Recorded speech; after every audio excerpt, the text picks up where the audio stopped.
મહેસાણાના લક્ષ્મીપુરાની ખાનગી કંપનીમાંથી ઝડપાયું ખાતર। ફેક્ટરી માલિક ખેડૂત હોવાથી સબસિડીયુક્ત ખાતરનો કંપનીમાં કરતો ઉપયોગ। હોમશોપ નામની ફેક્ટરીમાંથી ખેડૂતોના ખાતરનો ઉપયોગ કરતો હતો। 9મી જાન્યુઆરીએ મહેસાણા એસઓજીએ દરોડો પાડી 100 બેગ યુરિયા ખાતર જપ્ત કર્યું હતું।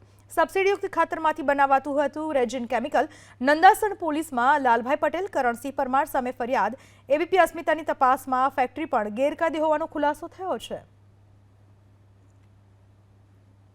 મહેસાણાના કડી તાલુકાના નંદાસણ પોલીસ સ્ટેશનના હદની અંદર લક્ષ્મીપુરા ગામ છે ને તેના ખેતરની અંદર જે રીતે સબસિડીવાળો એરિયા ખાતરનો જથ્થો ઝડપાયો છે ને ત્યારબાદ જેનો રિપોર્ટ આવ્યો છે તે સબસિડીવાળો એરિયા ખાતરનો હોવાનું સામે આવ્યું છે।